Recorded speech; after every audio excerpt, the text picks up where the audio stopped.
Hi, I'm Alden, and look at that. Take a gander. Isn't that cool? The algorithm is going to love it. I'm Francis. Welcome back to ChattyAF. This week we have a guest we know really well. He started in our micro course, and now he's a consistent visitor at the office. Yeah. Okay, so Introduce yourself. Go ahead. I'm Albert, and then I just graduated from National Central University with a master's degree, and I met Francis and Odin in a micro course, and I saw there is a class that guides me to prepare my study abroad materials. So I just signed up without any hesitation. So that's why I met both of them, and then they're so nice. I keep having some meetings with them once a week. Thank you for coming. We love the micro course. I know, Alden, you like consultations. I love consultations too. But the micro course, just to give the audience a little background, it's a study abroad / go abroad, work abroad course where we help students with resumes, personal statement of purpose. Yep. And then the last two classes will be about interview and... Yeah, it's interview and study plan. Yeah, study plan. And so far in these consultations, based on what we've learned in class, Albert's really been killing it. His statement of purpose and his SOP have both been revised to near perfection. So this is really cool. You've got this huge list of schools that you're going to apply for to go to the United States. Yes. And I'm curious, why did you choose the United States? First of all, because I have some connection there. My friends, my seniors, and I think that's more, I could adapt easily than other countries. Yeah, you said seniors, so some of your previous classmates? Yes, Oh, okay, cool. Yes. And they're also doing a PhD? No, master's. Master's, okay. But you're going for PhD, correct? Yeah. Okay. Yeah. Where are they at? One just graduated from Purdue. Oh, okay. And another is in USC right now. Oh, wow. How do they like it there? Let's start with Purdue. Okay. I think he likes there a lot because a lot of he makes a lot of friendship, and then the food there and abundant resources and industrial connection. Oh, that's cool. the reason why. I visited Purdue, or not Purdue the university, but Lafayette, where Purdue's at, and I thought it was all right. Oh. Nothing compared to Taiwan, but I don't know. Maybe he's having a good time. I've never been. I don't know yet. I've never been to on campus or done anything, so maybe the campus itself is great. But when I was driving, I did a road trip through the Midwest, so Illinois, Indiana, Ohio, Michigan, and then back to Illinois. So it's a very different part where I'm from, which is California, and some of the schools that I know you're applying to as well. Yeah. I'm actually kind of curious. Can you drive a car? You mean here? Just can you drive a car? Yeah, Do you have a license? Yeah. Okay, great. I'm a great driver. Hey, you're gonna need that. You're gonna need it in the US.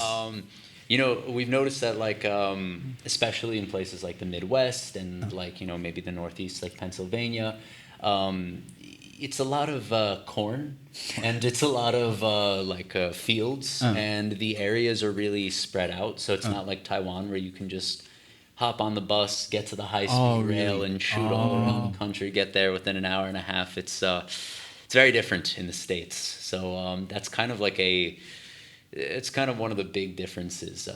Have you thought about that? Have you thought about some places you want to go? Yeah, I thought about that before. I heard that California or something just same as that, and then I didn't have any budget about buying a car, so that's fine. I could just stay in school. Rent. Rent. Yeah, definitely bring your driver license or I don't know if you have international license, but coming to Taiwan, I got last time I didn't get an international license this time, but that's super helpful when you're in the US. Whether you need to rent a car, Zipcar, I don't know if you heard of Zipcar, but Zipcar is pretty clutch. Actually, I'm planning to make friends with who is. oh, perfect, yeah. You have a car, let's be friends. Like sugar. That is a master strategy. If you are trying to study abroad in the States, that's the play. Yeah, that's what the you play. got to That's do. the play, yeah. That's cool, man. Do you have a list, like a ranking list of which schools you'd want to go to the most? Yeah. My dream school is Northwestern. And Evanston in yeah, Chicago. Evanston, Okay. Or and then Illinois. Georgia Institute of Technology. Oh, wow. Okay. And UCI, UCSD. Okay. Purdue also. So you're applying to 5? No, more than 5. More. Those are your top 5. Yeah. How many are you applying to? 14. 14 PhD programs? Yes. Wow. I think that's a lot, right? Yeah, but I think most of the people will like. Oh, that's apply. typical? Yeah, like typical. Do you have to take the GREs? Yes, Oh, and yeah. TOEFL. And TOEFL? Yeah, Have GRE is you- quite oh, hard. Man, have Very you taken those yet? Yeah. Oh, you have. Yeah, I Nice. have. So you feel satisfied with? No. But Okay. But I still want to like apply first because Okay. it's too hard. Yeah. so you're now just sounds like you're focusing on the essays. Yes. Section. I think it's qualified, but not I expected. Okay. So with TOEFL, what was the hardest part? You mean TOEFL in TOEFL? Yeah. The most hardest part is I think speaking Speaking, really? and You sound and, like and no, I'm not good enough. I think okay. I'm not confident with my English ability actually. That's why he's on this podcast.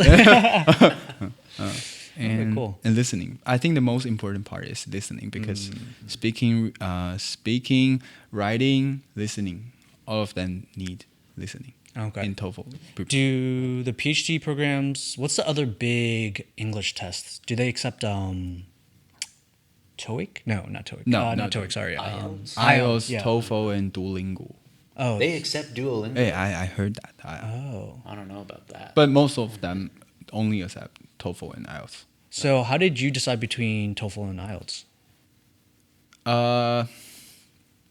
I heard that TOEFL is a bit harder than IELTS, and I hope I could get through of it. That makes sense. I could. Yeah, for TOEFL, so you're speaking into a recording Yes, device, and I can- You're like someone is gonna listen to that. Yes, I could briefly talk about that. Yeah. The speaking part has 4 questions, and then the first question is, he will give you a statement, and then you just only have 15 seconds right, to yeah. think about it. What are you gonna say? And then after that, you have to try to speak 45 seconds and agree or disagree. Yeah. And then other 3 questions is listen about a paragraph and then repeat it. Try to repeat it. Oh, okay. They want to know how much you understand about the paragraph. Okay. Does anyone else think that's kind of weird? Yes, it's weird. Speaking into a recording device. Because with IELTS, you're speaking with a human. Yeah. It's like an actual conversation. This is something you'd experience in real life. But I don't know when you're going to be asked to just speak into a recorder unless you're maybe sending a friend a voicemail or something like that, right? Or taking an exam for Professor Jesse. Oh, yeah, facts. And a limited time of preparation. I think that's weird, but quite hard. Anyway, back to your list. How are you managing all those applications? I can't even imagine. How are you managing your time with all the essays and figuring everything out? I try to write a draft and then try to tailor made for it out of the university because some part will be the same because that is me. Right. Yeah. That makes sense. Maybe my previous experience, my skills, that could be the same. Okay. But different school requires different things. So I have to tailor made of it. And then for PhDs, I hear, so in my micro course, or our micro course, we talked about resumes versus CV. But I think from what I've researched and have talked to friends who are doing PhDs, you actually have to submit a CV, correct? Yes, Okay. or resume. They okay. But I submit CV. Okay. I think micro course is really like benefits me a lot. Oh. About Yeah, no, I'm so glad to hear. Yeah. It's honestly probably my favorite next to consultations, what I do, because we also give workshops, but those one-on-one workshops are quite difficult because sometimes students are just forced to be there or they attend because there's free lunch, which is hard, you know? But the students in the micro course, you and the classmates, they all signed up by themselves, you know, right? Yeah. Like no one asked you. No. I heard an email was sent to you and then you just sign up, right? No, actually, I saw it on our department. An email. Yeah. I saw it on our department bulletin, and then I just signed up. No, that's awesome. Yeah, and I hear like if you attend most of the classes, the course is free, right? Yes, it's free, Which is great. It's awesome. Yeah, I think more students should I take really- advantage. Yeah, I was quite surprised that there were only I think 10 or so. Or how many is in our class? I don't remember. So we had a couple of scheduling errors. There were going to be more. I remember it used to be like 16, and now it's like 9 to 10. So that's something that I kind of wish that the school would maybe like work on a little bit, like finding a way to schedule these things better. But I mean, it is really cool to see you make use of both the micro course and the consultations, pair them together, and then like actually like really get something out of it. Just fantastic, you know, because while some people do that, you know, maybe they don't take advantage of one of the two services. You know, maybe they just go to the micro course or they just go to consultations. But the fact that you're doing both is fantastic. And we are both kind of hoping that we can make the micro course a little bit more accessible to other departments just because, you know, thanks to your feedback and you know, your classmates' feedback, we realized that it can be really helpful. It can be really useful. So thank you for that. This is my pleasure. That's great. I also encourage my research group members to attend that because I think it really benefits us. Yeah, no, it definitely does. And what are you excited for if you do when you do get into one of these PhD programs? Like, when would you hear back? I will submit at the end of this year and then get the results early next year, I think. And then if I get admitted, I hope so. And then I will go there in September next year. Oh, so that's the plan. Like I was wondering fall what 2025. Yeah. 2025. Wow. And I'm kind of curious, if you are admitted to Northwestern, would you immediately accept and go there? Oh, actually, I will consider the stipend and funding because that's my like biggest concern. I don't have any budget for going abroad, so It's expensive too in the U.S. That's I have to briefly introduce. Sure. Yeah. Like why I choose the PhD program in the US because I heard that USA provide like a stipend including insurance or something, and then they waive their tuition. Oh wow. PhD tuition is waived. Wow. So that's why I want to attend there, and then. But the stipend, I heard that the stipend depends on the professor to see if they have the projects or TARA. So I'll consider that most. Speaking about professors, what PhD are you getting? Because you'll probably be working closely with different professors, depending on like where you'll end up. I will have a specific advisor. And then I select those, not select. Like, I want to collaborate with the professor who is working on in the field of energy. Okay, Can you tell the audience, the viewers, what exactly you're like curious about researching in energy? I'm curious myself. Okay. I hope it won't be too boring. So, No. yeah. I'm in my master life. I'm working in the field of hydrogen energy, and because I'm into the energy field, so like I would love to further my research in PhD, like hydrogen energy, either hydrogen energy or battery technology, something related to energy. I'm okay with it. And I aim to develop innovative materials to address the energy challenges, something like that. Wow. That's really cool. Like just for example, Yeah. decarbonization or lithium-ion battery. Like you heard that before, right? Yeah. The electric vehicle, they use that. Tesla, and then the safety issue of that. That's so good. Yeah, that is easy to explode. So Right. we have to figure it out. No, I mean, you sometimes see videos of Teslas just combusting. That's the example. No. Something that I can add to this is that a lot of European countries are throwing around the idea of having a lithium-ion battery-powered bus, and like research that you're doing would be really good to kind of maybe shift the conversation to something else that's a little bit safer but still sustainable. So that's so cool. Yeah. And I've enjoyed reading your statement of purpose because there's a lot of stuff I look into that I don't really know about after reading it in your statement of purpose, because like I took high school chemistry. I don't really know the details. It's fine. But I Hydrogen look at some what? of the stuff you're doing, and I'm like, oh, that's so cool. I'll check into it a little bit more. Thank you. Nice, man. Yeah.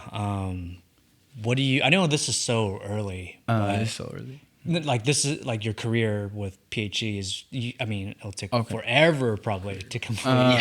But what do you like? Do you want to become a researcher or professor? Okay, I can answer that. Okay. Yeah.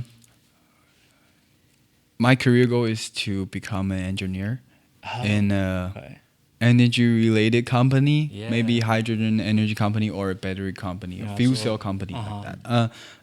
I want, if possible, I want to be a R&D engineer, but I don't know that much yet. Okay. I'm just trying. Yeah. For the audience again, and for maybe me or you, for both of what's R? What is R? R&D is Yeah. research in, I think it's design, or I forget that. Oh, okay. I forget. No, it's all right. We don't. If you say design, we believe you. That's quite a kind of a researcher in a company, not in academia. Oh, I see. So you're like working for the company as a researcher. Yeah. Got it. Okay, very cool. Nice. And have you looked into any companies, specific companies yet? Yes, Bloomberg. Oh yeah, Bloomberg. Sure. Yeah. Just that. Okay. I don't know much yet. And we know you're like applying to all these places around the states. Is there any place in the U.S. that you would want to work specifically, like any states or any kind of areas? Actually, no. I just want to be. If the place is safe, I will be okay with it. Fair. Well, good luck with finding safe places in the United States. Seriously, good luck. Okay. Yeah. Well, you'll have time. You'll be on your campus. It'll be safe. Yes. Yeah. Mostly. Hope. I mean, I know Francis has been to a couple of the places, but like that you're applying to. But I can speak a little bit about Chicago. The area where Northwestern is. Chicago is very underrated. It has a lot of stigma kind of attached to it. This is due to the history of redlining and like gerrymandering in the city. And while that's very sad, it's a very artistic city. The food is like so good. Architecture. The architecture. Yeah, you got like Frank Lloyd Wright stuff. I used to work in the Art Institute of Chicago. So like if you're interested in museums or art, I'm into it. Please list it. He's into it. No, that's great. We can give you some recommendations. I definitely recommend the Art Institute. And there's like a whole other list. If you're a fan of baseball, getting to Wrigley Field isn't terribly challenging. And you can see a baseball game there. Okay. And honestly, like Lake Michigan is also very underrated. You have like waterfront areas, like beaches and stuff. It's really cool. The water is freezing. Kind of hard to swim in. But How do you feel about the cold? It gets down to what, negative? Really? Negative 40. Yeah, Really? negative 40. Yeah. It has. Oh my God. Passed. Okay. It's cold. I haven't Chicago like experienced cold. that before, so Probably be that's like, right. Probably be like -10, -20 in winter. But hey, the other seasons are really beautiful. Yeah. Oh, Summer is. I heard that before. Summer is gorgeous. I've never been by here. It's Yeah, amazing. summer is hot, but the thing is, like, you have that breeze coming off of the water, so it doesn't really feel that So bad. hot. Oh, And I mean, the States is very wasteful and uses a lot of AC, so you never have to worry about that indoors. okay. Yeah. You've been to that area. Yeah, Evanston. I've been to the area. I hung out there a couple of times. It's a really cool area. It's really easy to get to downtown. I think it's called the Loop or whatever. Yeah, the Loop. Yeah. So it's really easy, and it's also, like Alden said, super underrated. There is a huge stigma, but just traveling there myself and visiting friends and Okay, sure. no, I liked it. I really enjoyed it. I could see myself moving in Chicago, actually. Yeah, if You heard it here first. Yeah, hey man, if we had to live in the States, which we would choose that city though. Oh, okay. Or at least can I speak for both of us when I say that? I mean, yeah, I could see myself there. I don't know if I would actually make the move. Okay. California is quite nice, expensive, Yeah. but quite nice. I think you said you're applying to UCI and UCI, UCSD. SD. Okay, so both, Southern California. Yeah. Why not Berkeley or Davis or Santa Cruz, which is where I'm from? Okay. I think I'm not good enough to get admitted in UC Berkeley and other. I just searched the research area, to be honest, and then I just picked 2 UC system in my dream list. Got it. So Okay. that's why. Yeah, I was just curious because SoCal is really Yeah. nice, but it's very different. The culture, even the weather is very different than Northern California. So I was just curious why UCI and my friend. I mean, I have friends who've gone to like most UCs, but UCI is a good school. Yeah, I heard that. My supervisor now, like he taught there before. Oh, like, wow. He was a teacher, a professor there Okay. before. Nice. So that's the main reason I choose UCI. Okay, got it. I'm just curious. Have you been to the U.S. at all, or like just maybe on No, vacation? no, Okay. never. Wow, so this is a. But I will. Oh, there you go. I love that attitude. Yeah, I like that. Soon. Yeah, speak it into existence. Yeah. I love that. Yeah. So, UCI, UCSD, Northwestern, Ohio State. Yeah, Ohio State. That's what. Gotcha. Columbus. Gotcha. Yeah. And what attracted you to like the Purdue's and the Ohio States? Okay. Those kind of schools in the Midwest. 4 reasons, I think. 4 reasons. First is they are prestigious, and second is abundant resources. I saw that there are a lot of like connection with industry or government something. And then third is funding. Because I asked someone I know, then they said if I concerned about the stipend, I should select the school they have which have a lot of money. Makes So- sense. I mean, U.S. is already so expensive, so Yeah, a nice, cushy stipend would, I'm sure, help. Yeah. And then what else? I forgot the fourth one. Man, that's great. Okay, so I mean, like, you've got these ideas, you've got these moves. You said you had some like senior friends over Yes. there. Are they studying exactly what you're studying, or is it slightly different? Slightly different. They just master student. I don't know if master students could do the experiment. I don't know. I heard that they just taking courses and then just graduated. Yeah. I don't think, I mean, it really depends, but generally master students are not doing research. They're still taking classes. Yeah. That's I why. mean, they'll maybe have like a capstone, you know, and maybe that's like a little research oriented. But Like you a know, thesis. Yeah, but Portfolio. they're not necessarily publishing like a PhD candidate is, you know. No. Not necessarily, at least. Sometimes it's just a master's that's related to, you know, the skills you can acquire, the knowledge that you acquire. Yeah. What was your master's program like? Well, I got it through Hopkins, but it was actually online. So I was not physically on campus. And so I liked it, you know. I mean, of course, there are pros and cons to getting a master's online or, you know, just taking any course online versus being in person. But for me, I was able to teach and then do coursework at night. Really, I procrastinated until the weekend.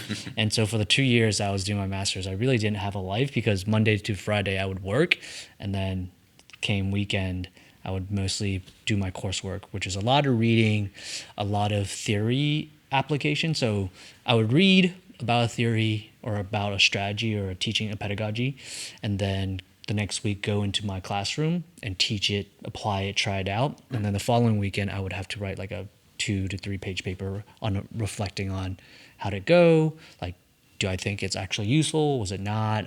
Write up summaries and data points about maybe how my students learned or how they grew. So very different than I think what most people, you know, who get a master's will experience. But I personally, I enjoyed it. Nice. I got to ask you more about that later. Yeah, of course. I got my acceptance letter today. Oh, congrats. Yeah, there you go. So maybe Bristol next year. Yeah. We'll see. So that's where he's applying to. Yeah, I know that. Oh, yeah. Okay, cool.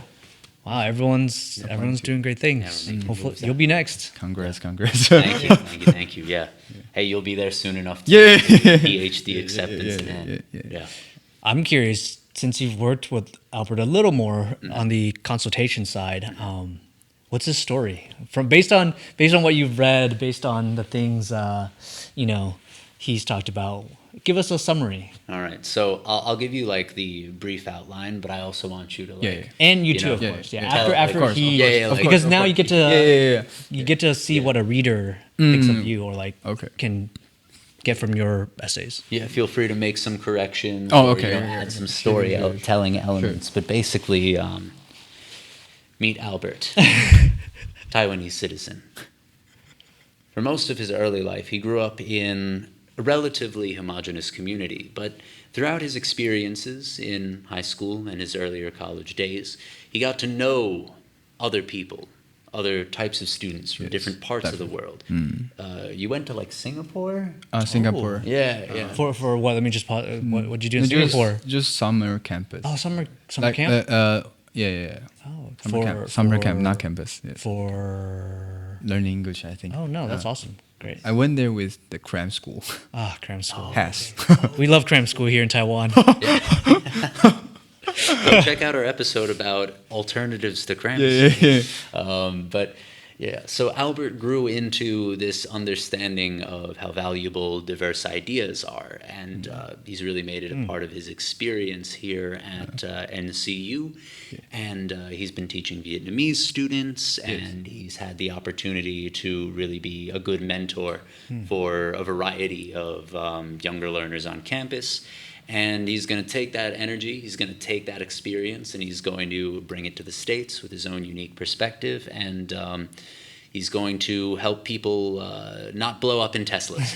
Love that. Something like that. I love that. Do you want to elaborate on some of the things, like maybe some of your experiences with working with students on campus? Okay, so I collaborated with diverse background students here, like from Malaysia, from Australia, from China, and then they came here. Most of them came here for experiment, and then I just assist them for proceed their experiment well, and then I mentor 5 students in our lab, the younger learner, and then I have to organize their experiment, and then they just do it, follow the outline.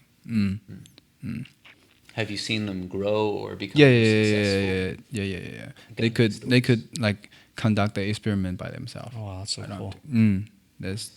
That's my job. Nice. Under my supervisor. There you go. Super cool, man. That's great. That's great. Have you ever done any like student teaching or like Oh yeah. teacher's assistant work? I serve as a TA when I was year 1 and year 2. Okay. That was experiment class, and I have to demonstrate the experiment and then just supervise them, like 60 students, I think, and then they have to do it carefully because undergrad, you know that. Yeah, undergrad always like being curious about everything. No, Yeah. of course. Yeah. Nice. So I have Make to- sure you have that I on your have to- CV, right? Yeah. I have to make sure the safety. Nice. Yeah. You have all these accomplishments on your CV as well. Yeah. That's awesome. 60 students is a lot. Yeah, it's a lot. Yeah, or like all in the same classroom. Yeah. Did you have anyone to like help you with this or to assist with this, or was it just you and 60 students? No. There's a teacher and me and another TA. Oh, So okay, cool. three people. So you can kind of like take them 20 by 20 by Yeah, 20. Okay, yeah. That's better. It's what we recommend to our TAs that, you know, we're helping train. We always recommend, like, if you have the space, if you have the capacity to take them somewhere else, then do it because, I mean, what's the largest class you've ever taught before? 35. 35? Really? Okay. Yeah, for me, it's been around like 30, 32. Undergrad? Oh, high school. Oh, high school. Yeah. Sorry. And for me, it was elementary school, and it is miserable to I do mean, that amount of students. It's hard. So hard, but different age. yeah, exactly, different age. But I love it at the university level. It's just being in a smaller class like the micro course. It's amazing because not only because students you want to be there, but Thank you. they just get to work and there's no everyone wants to accomplish something, whether it's as simple as learning English or just I think as far as you really using the class materials that I'm providing to apply to graduate school, apply to study abroad. So it's really cool to see. My last question, or really just like curiosity, is what do you, for those who might be applying to a PhD to the U.S. who might be Taiwanese or maybe abroad. I don't know where our viewers are from, but if they are abroad, what are some suggestions you have for applying to a PhD since you are applying to 14 or so? Okay, really? Okay. What are some suggestions? I would say be confident because if I get admitted, I will. Yeah. Yeah. And then There you go. Love that. I'm Love not that for you. I don't think I'm better than other students. So I think be confident about yourself and then just demonstrate what you can do and then what's your ability, what's your skill. Don't afraid of it. Because most of the Taiwanese students are afraid of speaking English or too humble, I think. Yeah, we've noticed that even on resumes when we were helping students here and at NTU. So we did a summer camp at NTU, and there are so many things that they could have said, but kind of just didn't realize that in itself is an accomplishment, whatever they left off. So yeah, just brag about yourself. Yeah. There's sort of like that middle ground you wanna, like balance between not coming across as like too shy and too humble, and also not like I'm the best. I have rich parents and therefore can have all these experiences and do everything. It's finding the contrast between the two. Knowing kind of where you are as a student, but certainly acknowledging your strengths and showing how you could benefit them. Yeah. So that's great. Besides confidence, is there anything else that you would recommend to students who are applying? Let me think about it. Prepare those materials which have to be submitted to the schools as early as you can. Yeah. That's Like good. TOEFL, Procrastinate, GRE, and then what else? Like extracurricular activities and some special experience because I went to Australia for conducting the experiments before. Wow. Yeah, You've done so much. and then doing some cutting edge technology. So prepare as early as you can. That's a good tip. I'm applying to a couple or just one other program soon, and I've been definitely procrastinating. Meanwhile, Alden here's already been accepted. Yeah, hey man, got to take some of Albert's I know. advice. There you go. Don't procrastinate. Don't procrastinate. Nice. Okay. Cool. Great. Yeah. No. This is Join the micro course. Yeah. Join the micro course. Come to consultation. Yeah, come to Consultations. Don't listen be to the shy. podcast. Make use of all of the resources that are free to you. Yeah. Great. Well, Alden, time to do your thing. All right. Thank you again for joining us Thank on you. the ChattyAF podcast. We hope you appreciate the new setup, the good advice from our guests. Yeah. Appreciate you, Albert, for coming and thank chatting. You. Thank you so much. We look forward to your endeavors, really. Okay. And then when you do get in, we'll visit you. You know. Sure. I really. We'll be abroad, from Taiwan, just kind of like, oh, he's in the U.S. That's great. U.S. Woohoo. We'll meet you by the sea, by the lake, in the cornfield. Doesn't matter where. We'll meet you there. Okay. Alrighty. Cool. Thank you. Really appreciate Thanks for it. joining us, and catch you next time. Like and subscribe.